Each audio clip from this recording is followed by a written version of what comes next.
अल्लाहुम्मा सल्ली अला मुहम्मदिन व अला आलि मुहम्मद। अस्सलामु अलैकुम, मैं हूँ आपकी होस्ट ज़ैनब शहज़ादी और आज हम लेके आए एक नई वीडियो जिसमें हम आज बुक्स की रिव्यू के ऊपर बात बिल्कुल नहीं करेंगे। आज हम बात करेंगे कि हम अपने गुनाहों को कैसे छोड़ सकते हैं, how can we overcome our sins. आपको पता है कि हर इंसान की ज़िंदगी में कुछ ना कुछ गुनाह जो है वो ज़रूर शामिल होते हैं और हम कहीं ना कहीं जो है उनको छोड़ने की जद्दोजहद कर रहे होते हैं। हम चाह रहे होते हैं कि हम उन गुनाहों को छोड़ दें और आज की वीडियो स्पेशली इसी टॉपिक पे लाई गई है कि हम देखें कि हम कौन से वो जरिए अपना सकते हैं और कौन सी वो बातें हैं जो हम हमेशा मिस कर जाते हैं अपने गुनाहों को छोड़ने के लिए। आपको एक बिल्कुल एक स्केच मिल जाएगा कि आप उसको अगर जो है 1 to 1 फॉलो करते हैं, स्टेप बाय स्टेप फॉलो करेंगे तो आपके लिए गुनाहों को छोड़ना बहुत आसान हो जाएगा। ठीक है, तो हम सबसे पहले जो आज हम बात करने वाले हैं वो है क्लैरिटी। सबसे पहला टॉपिक जो हम बात करेंगे वो क्लैरिटी के बारे में। क्लैरिटी के बारे में हम क्या बात करेंगे, वो यही बात है कि हमें पता होना चाहिए, हमारे दिल में क्लैरिटी होनी चाहिए कि जो हम गुनाह कर रहे हैं वो गुनाह है भी या नहीं। क्योंकि अक्सर लोग होता है वो गुनाह कर रहे होते हैं लेकिन उनके पास क्लैरिटी नहीं होती, उनको पता ही नहीं होता वो गुनाह कर रहे हैं। तो सबसे पहली बात आपको क्लियरली पता होना चाहिए कि जो आप कर रहे हैं वो गुनाह कर रहे हैं। नंबर 2, आपको पता होना चाहिए कि आप वाकई ही उसको छोड़ना चाहते हैं नहीं। अपने दिल से बैठ के आप 5 मिनट 10 मिनट बैठे हैं, अपने साथ वक्त गुजारे, खुद से पूछें क्या रियली मैं इस गुनाह को छोड़ना चाहता हूँ, क्या मैं रियली इस गुनाह को छोड़ना चाहती हूँ। अगर आप वाकई ही इस गुनाह को छोड़ना चाहते हैं तो आपके दिल में क्लैरिटी होनी चाहिए, क्योंकि अगर आपके पास क्लैरिटी है ना तो ये आपका काम जो है ना वो आसान हो जाएगा। वेरी इजी, आपके लिए गुनाह छोड़ना आसान है अगर आप वाकई क्लैरिटी रखते हैं कि आप अपने गुनाह को छोड़ सकते हैं। नंबर 2 हम बात करेंगे connect to Allah. Sorry spelling गलत हो गया, कनेक्ट टू अल्लाह थ्रो दुआ। नेक्स्ट बात करेंगे कि हम जो है अल्लाह ताला के साथ कैसे, और इसमें हम बात देखेंगे कि हम जो है वो कैसे जो है अपने गुनाहों को छोड़ सकते हैं, कैसे गुनाहों को छोड़ सकते हैं अल्लाह ताला के साथ कनेक्ट करके। ठीक है, तो सबसे पहले ये है कि हम दुआ करें अल्लाह ताला से सच्चे दिल के साथ। जाहिर बात है क्लैरिटी हो चुकी है, अब दुआ की बारी आ गई है। सच्चे दिल से हमने अल्लाह ताला से दुआ करनी है कि अल्लाह जो है ये मैं गुनाह कर रहा हूँ, ये कर रही हूँ, इससे मुझे दूर कर दीजिए, मुझे इस गुनाहों से जो है वो हमेशा के लिए जो है हमेशा के लिए मुझे दूर कर दीजिए। मेरे दिल में इतनी नफरत डाल दीजिए इन गुनाहों के बारे में कि मैं उस गुनाह को अब दोबारा कभी ना दोहराऊं। ठीक है, और अगर आप वाकई ही सच्चे दिल से अल्लाह ताला से दुआ करेंगे तो आप देखेंगे कि आपकी लाइफ में कितनी आसानी, उस गुनाह को छोड़ने के लिए कितनी आसानी शामिल हो जाएगी, इतनी स्ट्रेंथ मिलेगी अल्लाह ताला के साथ कनेक्ट करके कि आपके लिए जो है ना ये चीज़ बहुत आसान हो जाएगी। और दूसरी बात यह कि आपका अल्लाह ताला के बारे में अच्छा जो है वो अच्छी एक्सपेक्टेशंस जो है वो जो बन जाएंगी आपकी, जिससे आपको आपको एक स्ट्रेंथ मिलेगी जो ये गुनाह को छोड़ना जो है आपके लिए आसान हो जाएगा। मैं आपको एक एग्जाम्पल भी दूंगी, एग्जाम्पल से समझना आसान हो जाएगा। हज़रत मूसा अलैहिस्सलाम की हम एग्जाम्पल लेंगे। हज़रत मूसा अलैहिस्सलाम जब फिरौन के अंडर थे और जब वो बनी इसराइल आर्मी की वो हेल्प कर रहे थे और जो है हेल्प करने के दौरान जो है उन्होंने उस फौजी को एक मुक्का मारा और उसकी जो है डेथ हो गई थी। और जाहिर बात है ये बहुत बड़ी गलती थी, कत्ल एक आम सी बात नहीं होती है। अगर हम इंसान है नाउज़ बिल्कुल भी ऐसा होना नहीं चाहिए। अगर हमसे गलती से कोई कत्ल हो जाए तो क्या होता है, हमारी रातों की नींदें उड़ जाती है, हमें नींद ना आए, हमारी परेशानियों में सिर्फ इजाफा होगा। लेकिन उनसे इतनी बड़ी गलती हो गई थी और जो उनको वहां से भागना पड़ा। ठीक है, और वो मदियन चले गए और जब वहां पे वो कुएं के पास, दरख्त के पास जो है वो लेटे हुए थे, बैठे हुए थे, तो उनको 2 औरतें नजर आई और उन्होंने उनकी जो है हज़रत मूसा अलैहिस्सलाम ने उनसे पूछा कि आप यहाँ खड़ी हैं मवेशियों को लेके। उन्होंने कहा था, आप वैसे तो आप लोगों ने सुना होगा किस्सा लेकिन मैं फिर भी सुनाना चाहूंगी। उन्होंने कहा था कि हमें जो है ये हमारा बाप बूढ़ा आदमी है और हम जो है ये अपने मवेशियों को पानी पिलाने लाए और सामने कुछ आदमी खड़े हैं। ठीक है, मवेशी खड़े हैं कुएं के पास तो हम पानी नहीं पिला सकते। तो जो है हज़रत मूसा अलैहिस्सलाम ने उनकी हेल्प की, मवेशियों को पानी पिलाया। ठीक है, और मवेशियों को पानी पिलाने के बाद मवेशी वापस किया और बिल्कुल वहां पे खड़े नहीं रहे, इंतजार नहीं किया कि आगे से मुझे मिलेगा, थैंक यू सो मच आपने हमारी हेल्प की। नहीं, फौरन से वापस गए दरख्त के नीचे और अल्लाह ताला से जाके बात की, अल्लाह ताला से जाके बात की। और जो बात की मैं आपको वो आयत और उसके वर्ड सुनाना चाहूंगी। फ़क़ाल रब्बी इन्नी लिमा अंज़लता इलैया मिन खैरिन फ़क़ीर। ठीक है, हमने अल्लाह ताला से कहा कि ए मेरे रब, बेशक जो भी आपने मुझ पर नाजिल किया, ठीक है, मैं उसके लिए फकीर था। और क्या नाजिल किया, दरख्त के नीचे लेट कर उनके ऊपर ऐसी कौन सा नजूल हो गया था, कुछ भी नहीं। ठीक है ना, कुछ भी नाजिल ना, उनके पास कपड़े नहीं थे, उनको कपड़े नहीं मिल गए, उनके पास पनाह नहीं थी, उस वक्त उनको पनाह नहीं दी गई। ठीक है ना, उनके पास पानी नहीं था, उनके पास खाना नहीं था, उनको सारी चीजें फराहम नहीं की गई। लेकिन फिर भी वो अल्लाह ताला का शुक्र अदा कर रहे और कह रहे हैं कि जो चीजें आपने मुझ पर नाजिल की मैं उसका फकीर था, मैं उसके लिए जो है वो मोहताज था। तो क्या नाजिल किया गया, उनको उनको नेकी करने का जो है तरीका दिया गया, उनको नेकी करने का जरिया दिया गया। और नेकी क्या थी, उनके मवेशियों को पानी पिलाना, उन औरतों की मदद करना। ठीक है, तो जब भी आपकी गलती करें, जब भी आपसे गुनाह हो, आप अल्लाह ताला के साथ कनेक्ट करें। ठीक है। अल्लाह ताला के साथ गुड एक्सपेक्टेशंस रखें कि अल्लाह मुझे माफ कर देंगे, ठीक है। कभी भी गलती हर इंसान से होती है, लेकिन हमेशा आप अल्लाह ताला के साथ कनेक्ट करें कि अल्लाह मुझे माफ कर देंगे, और हमेशा नेकी करने की तरफ जाएं, कोई ना कोई नेकी का जरिया ढूंढे, हमेशा नेकी करने की कोशिश करें। वैसे भी हदीस है कि जो नेकी करता है वो उसके गुनाहों को जो है वो माफ कर देती है, जो नेकी है वो एक जरिया होती है गुनाहों को माफ करने का। तो हमेशा कोशिश करें नेकी करें, अल्लाह ताला से दुआ करें हर स्टेप पे। एक ये दुआ है जो इंसान को अल्लाह ताला के साथ जोड़ देती है, और ये एक दुआ है जो इंसान गुनाह के बाद छोड़ देता है। आप किसी भी गुनाहगार को देखें, किसी से भी कोई गलती हो रही है, तो सबसे पहले ये बात करेगा मुझे अल्लाह ताला से दुआ करते हुए शर्म आती है कि मैं गुनाह करता हूँ। आप अल्लाह ताला के साथ कनेक्ट करें, चाहे कोई भी गलती हो रही है, कोई भी गुनाह हो रहा है, इट्स ओके। आप अल्लाह ताला से दुआ मांगे कि अल्लाह मैं इस गुनाह को छोड़ना चाहता हूँ, मैं सच्चे दिल से इस गुनाह को छोड़ना चाहता हूँ। अगर आप वाकई सच्चे दिल से जो है वो दुआ करेंगे तो जरूर कुछ वक्त लगेगा, कुछ आपको मेच्योरनेस की तरफ अल्लाह ताला ला रहे हैं, कोई आजमाइश है, ठीक है, आपको आहिस्ता आहिस्ता वो बदलेगी, खत्म होगा, वो आजमाइश जाएगी, लेकिन कुछ वक्त लगेगा। लेकिन आप कोशिश बिल्कुल ना छोड़ें, ठीक है। नंबर 3 जो हम बात करेंगे वो इसी से रिलेटेड है, ठीक है, वो है मेक अ रिसोर्स, ठीक है, कि आप एक जरिया बनाएं, ठीक है, अपने जो है गुनाह को छोड़ने के लिए जो है कोई ना कोई असबाब, कोई ना कोई रास्ता तलाश करें। ऐसा नहीं है कि सिर्फ दुआ कर ली तो अल्लाह ताला मुझे बचा लेंगे, अब मैं बैठा हूँ अंधेरों में ही बैठा रहूँ, उसी अंधेरों के सफर में, गुनाहगारियों के सफर में कोई जरूरत नहीं है मुझे रास्ता अपनाने की। नहीं, अब आपने कोशिश शुरू करनी, दुआ की, करते रहें कॉन्टिन्यूसली, अब आपने कॉन्टिन्यूसली कोशिश करनी है। अगर आप जो है कोशिश करते रहें और सब कुछ अल्लाह पर छोड़ के दुआ करने बैठ जाए, आप यकीन जाने, मैं आपको गारंटी देती हूँ कि अन करीब वो गुनाह छोड़ बैठेंगे, बहुत जल्दी वो गुनाह से दूर कर लिया जाएगा, ठीक है। लेकिन आपने कोशिश करते रहना, कोई ना कोई जरिया तलाश करें, कोई कुरान क्लास अटेंड कर लें, कोई आप जो है कुरान पाक पढ़ना शुरू कर दें, आप नमाज पढ़ना शुरू कर दें, आप कोई नेकी, आप किसी चैरिटी ग्रुप के साथ कनेक्ट हो जाएं, किसी कम्युनिटी के साथ कनेक्ट हो जाएं, अच्छे दोस्त बनाना शुरू कर दें, कुछ भी करें, कोई भी नेकी, एक के बाद देखने की, जो आपके लिए ईजी आप करें, करने की कोशिश करते रहें, जो आपके लिए आसान है। आपके ऊपर आपको बार बार मौके दिए जाएंगे, इंसान को बार बार मौके दिए जाते हैं, खासतौर पर ऐसे पॉइंट पे आपको बार बार मौके दिए जाएंगे। आपने फौरन से रिसोर्स से जो है ना आपने फायदा लेना है।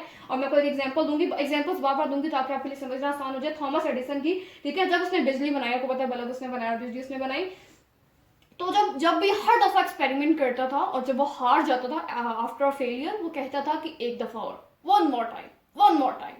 आपने हमेशा अपने दिल से कहना, जब आप हार जाएं, गुनाह छोड़ते छोड़ते दोबारा गुनाह कर बैठे, वन मोर टाइम बचने की कोशिश करें हमेशा, ठीक है। और थॉमस एडिसन की एक और बात उन्होंने जब तजुर्बा किया, ठीक है, और जब वो फेल हो जाते थे तो फेल होने से पहले जो बल्ब होता था, बल्ब फ्यूज होने से पहले हल्की सी रोशनी आती थी, जो इस बात की जो है उनको पता लग जाता था कि बिजली कहीं ना कहीं लाइट एग्जिस्ट करती है। तो जब भी इंसान कोशिश करता है ना, फेल होने से पहले उसके दिल में कहीं ना कहीं नूर जरूर जागता है, कहीं ना कहीं कनेक्ट जरूर होता है। वो फिर हार जाता है, फिर गुनाह कर बैठता है, वो फिर वो जो है लूज अपनी होप जो है वो लूज कर देते हैं। लेकिन आपने अपनी होप को लूज नहीं करना, जो आपको नूर की रोशनी नजर आई है, जो लाइट नजर आई है, आपने उसी को पकड़ना है और आपने बार बार कोशिश करनी है, आपने कोशिश नहीं छोड़नी। थॉमस एडिसन के पास लाइट भी नहीं थी, ठीक है, कभी उसने जिंदगी में लाइट नहीं देखी थी, उसने न्यू इन्वेंशन की थी। हमारे पास तो हमने हजारों लोगों को लाइट में देखा है, ठीक है, हमारी तो सबसे बड़ी एग्जांपल नबी सल्लल्लाहु अलैहि वसल्लम की हमारे सामने मौजूद और कई सहाबा की। तो हमने जो है अपनी होप को लूज नहीं करना, हमें स्ट्रगल करनी, कहीं भी कनेक्ट हो जाए। आपको कुरान पाक समझ नहीं आ रहा, कोशिश करते रहे। आज आप मुसीबत में आएंगे ना, कल आपको वो सुलझा देगा। आज उलझ जाएंगे, कल सुलझा देगा आपको, ठीक है ना। आज आप कुरान क्लास में जबरदस्ती बैठेंगे, आपको कुछ समझ नहीं आ रहा, कल आप सुलझ जाएंगे, सॉरी, ठीक है। आपको एक ना एक दिन जरूर सुलझा दिया जाएगा, लेकिन आप जरूर कोई ना किसी नेकी के साथ कनेक्ट हो, जरूर कोशिश करें उस गुनाह को छोड़ने के लिए कोई ना कोई जरिया अपनाने की, ठीक है। नंबर 3 हम बात करेंगे know the bad consequences, know the bad,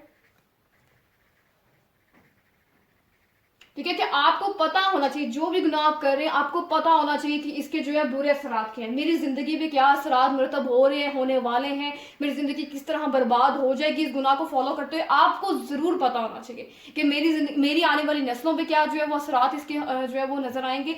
आपको और बार बार देखें, बार बार वीडियो सुने, बार बार आप पढ़ें, बार बार आप जो है चीजों को देखें, आपको पता होना चाहिए। आप बार बार खुद में रिपीट करें कि देखो यार इसके ये, अपने आप से बात करें कि देखो इसके ये बुरे असर आते हैं, अगर मैं ये करूंगा तो मेरे साथ ये होगा, मैं ये करूंगी मेरे साथ ये होगा। आपको पता होना चाहिए बार बार अक्सर लोग होते हैं कि आप लोगों ने देखा कुछ लोगों को नशे की आदत होती है, एडिक्शन होती है, तो क्या होता है उनको रिहैब में डाल दिया जाता है। लेकिन क्या होता है वो रिहैब से निकलते हैं आफ्टर 6 मंथ्स, आफ्टर 3 मंथ्स, क्या होता है उसके बाद डायरेक्ट फिर से वो जो है उसी लत पे, उसी नशे पे।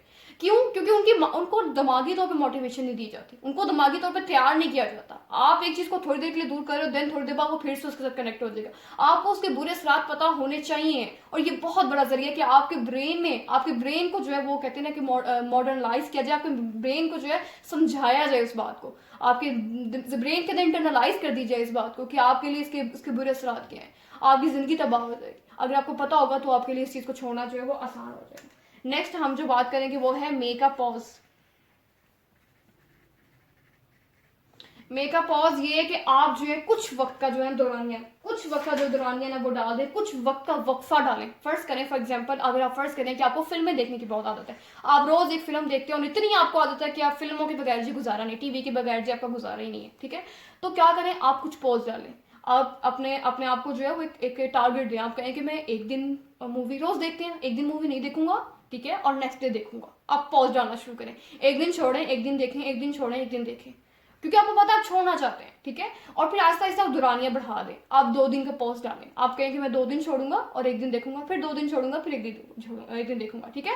ये पॉज आप इंक्रीज करते जाएं, इससे आपको इतना बेनिफिट होगा, आपका कॉन्फिडेंस बिल्ड होगा, अपने आप पर एतमाद होगा कि मैं कर सकता हूँ, आई कैन डू दिस, मैं छोड़ दूंगा इस गुनाह को। आपको अपने आप पर एतमाद कायम होगा, ठीक है, और आप उस गुनाह को छोड़ने के बहुत करीब चले जाएंगे। और जब दुरानियां बढ़ाते जाएंगे, क्या होगा, 1 हफ्ता 10 दिन का दुरानिया आता जाएगा, आहिस्ता आहिस्ता खुद को आप गिफ्ट्स भी देते जाएं। जैसे टारगेट आपने पूरा किया, 10 दिन का आपका दौरानिया था, आपने पूरा किया, टारगेट पूरा हुआ, आपने आपको गिफ्ट दिए, ठीक है। और वो 10 दिन के बाद आपके ब्रेन में वो आदत इतनी वीक होती जाएगी ना कि आपको खुद भी देखने को दिल नहीं करेगा। आपको खुद देखने को, आप पोस्ट डालें तो सही, लोग कहते हैं कि कल भी तो देखना ही, आज भी देख लेता हूं, ये मत सोचें। अब आज तो छोड़ें, कोई बात नहीं, कल की कल देखी जाएगी।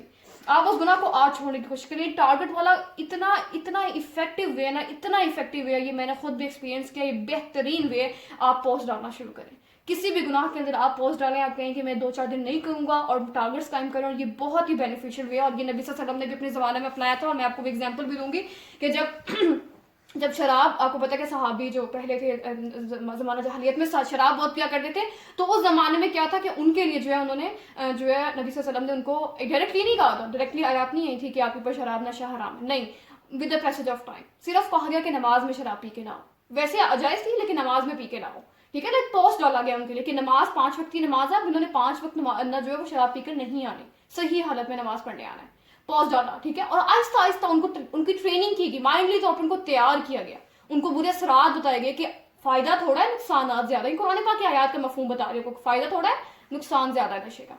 और फिर आहिस्ता आहिस्ता उनको लेके जाया गया जिस तरफ जो है कि उनको छुड़वाने की तरफ। और फिर देन जो है उनको एकदम से आयत आई कि आपने इसको छोड़ देना है, ये आपके ऊपर हराम है, उनको छोड़ा गया। और फिर जब सहाबियों ने छोड़ दिया तो नबी सल्लल्लाहु अलैहि वसल्लम ने इतना भी कहा, जो कद्दू के बर्तनों में जब शराब पिया करते थे, कद्दू के बर्तन भी निकाल के अपने घरों से फेंक दे के अट्रैक्शन भी ना। तो जो ये बहुत बहुत ज्यादा इफेक्टिव है नबी सल्लल्लाहु अलैहि वसल्लम के जमाने का जो तरीका है मेकअप पॉज, आप पॉज डालना शुरू करिए, बहुत इफेक्टिव है, ठीक है। नेक्स्ट जो है हम जो है वो बात करेंगे गुड हैबिट, ठीक है, मेक अ गुड हैबिट। कि आप एक जो है उस वक्त में, जिस वक्त में आपको गुनाह करने की आदत है, उस वक्त में आप एक अच्छी आदत अपनाएं, ठीक है। आपको मैंने पहले भी बताया, कोई कुरान क्लास ले लें, घर में यूट्यूब पे कोई अच्छी वीडियोस देख लें, वॉक पे चले जाया करें, खामोश वॉक किया करें, अकेले में वॉक किया करें, अपने आप से पूछें कि मैं क्या गलत कर रहा हूँ, मुझे कहाँ जाना था, मैं कहाँ जा रहा हूँ, अल्लाह ताला से बात करें, ठीक है, एज अ फ्रेंड। तो आप जो है इस तरह की आदतें अपनाएं, अच्छी कोई भी, आप किसी दोस्त के पास चले जाएं, जो अच्छी फ्रेंड्स हैं, आपकी अच्छे दोस्त हैं, उनके पास चले जाएं। आप किसी क्लास को अटेंड कर लें, कहीं भी चले जाएं, घर से आपको कोई भी जिस गुनाह की आदत है, आप उससे दूर भागने की कोशिश करें, आपके लिए आसानी होगी, ठीक है। थोड़ा सा दूर रहने की कोशिश करें। फर्स्ट करें आपको टीवी देखने की आदत है, टीवी से थोड़ा दूर रहें, उस टाइम पे आपको अच्छा काम, घर का कोई काम कर लें, ठीक है। एक फिक्स टाइम आप कर लेना कि उसी टाइम पे, जिस टाइम पे आप टीवी देखते हैं, उस टाइम पे आप अच्छा काम बना लें, तो आपके लिए जो है इसको सुनाने के लिए जो है वो आसानी हो जाएगी। नेक्स्ट जो है वो लास्ट पॉइंट है, इधर ही लिख लेती हूँ वो है regret and take a new start. regret and new start, ठीक है। तो क्या है कि आपको जो है सबसे पहली बात जो है आपको एहसास नदामत होना चाहिए, ठीक है। हर पॉइंट के बाद, हर पॉइंट से पहले आपके अंदर ये नदामत का एहसास जरूर होना चाहिए, एहसास जुर्म जरूर होना चाहिए कि जो मैं कर रहा हूँ वो बहुत बड़ा गुनाह है, ठीक है, वो क्लैरिटी में हमने पहले भी पढ़ा था। तो आपको जब आपको एहसास नदामत हो जाए, जब एहसास हो जाए, वैसे भी नवाज अली खान कहते हैं कि जब आपको एहसास नदामत हो, एहसास जुर्म हो, तो ये अकेला एहसास जो है ना, ये भी आपको जो है आपके गुनाहों को माफ़ करवाने के लिए जो है ना वो बहुत बड़ा जो है वो जो है कहते हैं ना जरिया साबित होता है कि अगर आपको एहसास हो जाए। ये पहला स्टेप होता है नेकी के रास्ते पे आने का, ये पहला स्टेप होता है हर गुनाह को छोड़ने का। तो एहसास ज़रूर आपके अंदर होना चाहिए कि जो मैं कर रहा हूँ वो गलत कर रहा हूँ, ठीक है। और जो है उसके बाद जो है आपको हमेशा याद रखें कि आपका जो कल है और आपका जो आज है वो बिल्कुल खाली है। आपकी किताब का जो आज का वर्क है वो बिल्कुल कोरा है। आप जिस तरह मर्जी नई जिंदगी को स्टार्ट करें, जिस तरह मर्जी नए अल्फाज लिखें, माजी को भूल जाएं, माजी से सीखें, आगे बड़े लेसन लें, ठीक है, और माजी के गुनाहों को भूलें और आगे आप नई जिंदगी की शुरुआत करें, ठीक है ना। अपने गुनाहों को छोड़ लें और अपनी ज़िंदगी को जो है वो आप नई ज़िंदगी की शुरुआत करें, कंस्ट्रक्टिव बनाएं अपनी लाइफ को, ठीक है, बेनिफिशियल बनाएं लोगों के लिए, अपने लिए भी, अपनी लाइफ को भी मुनव्वर करें, लोगों की लाइफ को भी मुनव्वर करें, ठीक है। और जो आप कोशिश करें कि आप कभी भी आपने कोशिश नहीं छोड़नी, एहसास आपने कोशिश नहीं छोड़नी, आपने दुआ को नहीं छोड़ना, ठीक है ना। ये 3 चीज़ें हैं जो आपने बिल्कुल भी नहीं छोड़नी, ठीक है, कि आपके अंदर एहसास होना चाहिए तौबा का, रिग्रेट का, ठीक है। नंबर 2, आपके अंदर हमेशा स्ट्रगल होनी चाहिए, स्ट्रगल करते रहें, जरिए अपनाते रहें और हमेशा अल्लाह ताला से दुआ करते रहें, ठीक है। अल्लाह ताला आपको हर अंधेरे से, हर मसले से जो बाहर लेंगे। कभी भी अंधेरों में ना बैठे रहे, अंधेरों में बैठ के अंधेरे दूर नहीं होंगे, उजालों में आके अंधेरे दूर होंगे, ठीक है। तो हमेशा कोशिश करते रहें, इंशाल्लाह अल्लाह ताला आपकी भी मदद करेंगे और मेरी भी इंशाल्लाह मदद करेंगे। अल्लाह ताला से दुआ है कि जो भी हमने आज देखा और जो भी पढ़ा, अल्लाह ताला इसको हमारे लिए जो इजी कर दे, इसको फॉलो करना, हर आजमाइश से हमें बचाए, ठीक है। इंशाल्लाह नेक्स्ट हम नई वीडियोस लेके आएंगे। आपकी होस्ट, अल्लाह हाफिज़।